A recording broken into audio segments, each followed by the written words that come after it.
Look at the state of current parenting and you will see a strange mathematical equation taking over our homes. 0% resilience, 100% gentle. We have been told that to be good mothers, we have to validate every single tear, unpack every minor frustration, and sit on the floor for a 20-minute processing session every time a toddler drops a crayon. In the beginning, I followed this rule faithfully. I wanted to do a good job as a mother. I learned the scripts, the feeling wheels, the co-regulation techniques, the curious questioning. I turned my home into a 24/7 counseling center.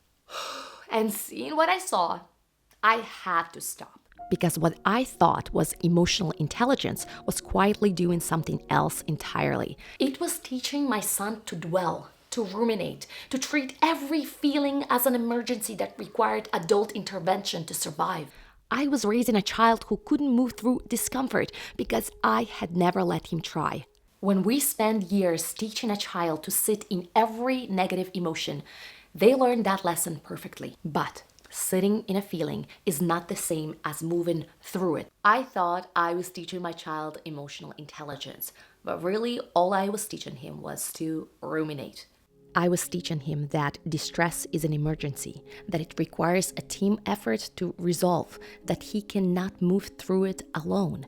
He believed me. And the proof was everywhere around me. I just had to look back far enough to see it. Think about how your parents handled your feelings. You fell over, grazed your knee, your mom, your dad kissed it, and sent you back outside to play. No floor sitting, no tell me where you feel that in your body.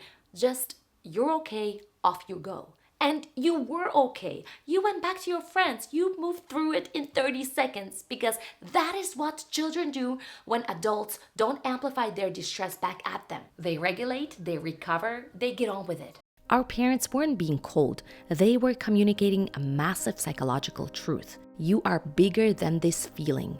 You will survive this. Now, go. If you think that this is just old school opinion, the developmental research will stop you cold. Long-term studies tracking real children from toddlerhood to adolescence found that over-validating parenting in early childhood is significantly associated with clinical rumination by age 9. Sit with it for a second. Clinical rumination at 9 years old, from how feelings were handled at 3. By sitting on the floor, processing every minor frustration at 3. We are literally hardwiring their brains to obsess over negative experiences 6 years later. Clinical psychologists found that when parents constantly verbalize, monitor, and over-analyze their child's emotions, the child begins to doubt their own internal experience. They become less confident in their own feelings, not more, because they have learned that their emotions require outside interpretation to be understood. They cannot trust what they feel because they have never been left alone with it long enough to find out. And when a child's tears function as a veto, when their distress changes your no into a yes, you are not teaching emotional regulation. You are teaching them that distress is a steering wheel. So I changed the rule in my house, meaning I am still completely warm, and when my kids are truly hurt, I am there completely, but I no longer dwell. I acknowledge the feeling once, and then I encourage them to move on. Your child falls, you hold them, you say, I know that hurt. You're okay, let's go. Your child is in a bad mood, you give it one moment of empathy, then you move the energy outside, activity, something real and grounding. You validate the feeling, you do not validate the dwelling. And when adults stop amplifying a child's distress back at them, children do something remarkable.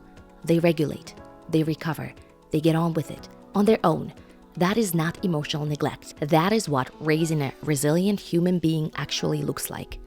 The research calls this confidence in your child's coping ability. It is the single most protective thing you can communicate to a developing mind. When you tell a child, I see your pain and I will sit in it with you forever, you accidentally validate their fear. You tell them that the feeling is too big to survive alone. But when you look them in the eye and say, I see your pain and I know that you are strong enough to handle it, you hand them their freedom. True love isn't fixing the floor they tripped on. it is proven to them that they can stand back up on it. Trust their resilience, drop the therapy scripts, kiss the knee, and let them go back outside to play.